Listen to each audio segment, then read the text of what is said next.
the shepherds were to worship. But they were also told why they should worship. They were told why they should worship, and it was in verse 14. Discover your worth. Glory to God in the highest, and on earth peace to men on whom His favor rests. It's interesting to me to note that much of Western culture has misquoted what the host of angels said. The angels did not say, peace on earth and goodwill toward men. You see that in Christmas cards everywhere. You see it on signs and everything. I think it's even in some songs or something. But the angels sang, peace on earth and goodwill toward men. That's not what they said. What they said was, peace on earth, eudokia, toward men. And the word eudokia means delightful purpose. The NIV has a really good translation of this. Because it says, glory to God in the highest, and on earth peace to men, on whom His favor rests. This was an amazing statement to the shepherds. I mean, it was transforming to the shepherds. They must have pondered over that statement over and over and over. On whom His favor rests.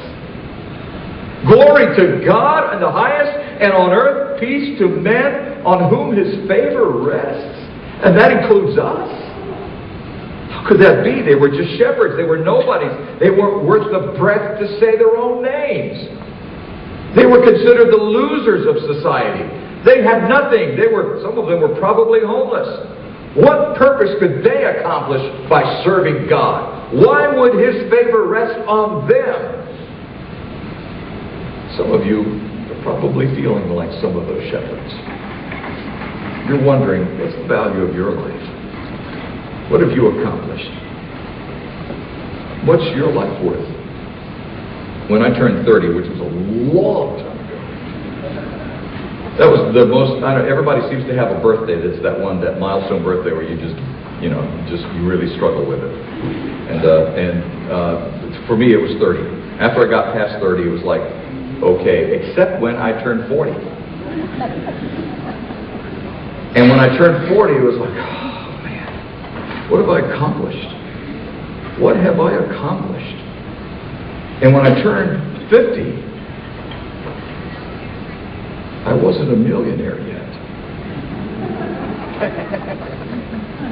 Come on, how many of you said, I'm going to be a millionaire by the time I'm 30 or 31 or 32 or 33 or... I don't know why I had it in my mind. I want to be a millionaire by the time I'm 40. And I hadn't become a millionaire by the time I was 40. So when I was 50, I bought a boat. I would give the boat away right now.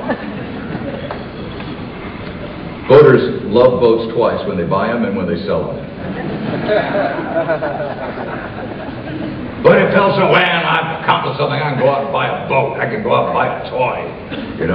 What a pain in the neck. But the fact of the matter is that the shepherds hadn't accomplished anything. And when you don't feel like you've accomplished anything in life, you feel badly about yourself. When you haven't reached your goals, your personal goals, those goals that you set for yourself, you begin to wonder about your personal worth, your personal value. And they were there. Why would God's favor rest on them? They hadn't accomplished anything. And some of us feel that way. We feel like we're not worth much. We feel like as far as society goes that we're kind of low down on the food chain. But I'm here to tell you that God has an eudokia for you. God has a delightful purpose for your life. Remember, as we saw earlier, this is a message for all peoples, and you fit into this. You're one of the all peoples. And this message is for you, that God has a delightful purpose for your life. What a life-changing experience for the shepherds to see this and to hear this. Two incredible things that they learned. One, that the Messiah was born, and number two, that God had a delightful purpose for their life. The same message applies to you. You need to discover the truth of the Messiah and the fact that God really does have a purpose for your life. You have a delightful purpose on your life, and it's going to change your world. And in the process of changing your world, it's going to change other people's worlds. Luke 2, verse 15. Don't think it changed the shepherd's life. Look what happened. Remember, these were the nobodies, the losers of society, the nothing, some of them probably homeless. And look what happens in chapter 2, verse 15 and 16. When the angels had left them, Mary and Joseph and the baby, when the angels had left them and gone into heaven, and the shepherds said one to another, let's go to Bethlehem and see this thing that has happened, which the Lord has told us about. They hurried off and found Mary and Joseph and the baby who was lying in the manger. Now I got ahead of myself on that. So the shepherds go and they see Mary and Joseph and the baby. Now, what I love about this is that they didn't stand around and go say, did you see what I saw? You know, what was in the soup? You know, well, man, something's not right here. You know, did you, I'm seeing things, right? You guys didn't see that, right? And all the shepherds saw it. All the shepherds, and they didn't stand around going, whoa, what do you think we should do? You know,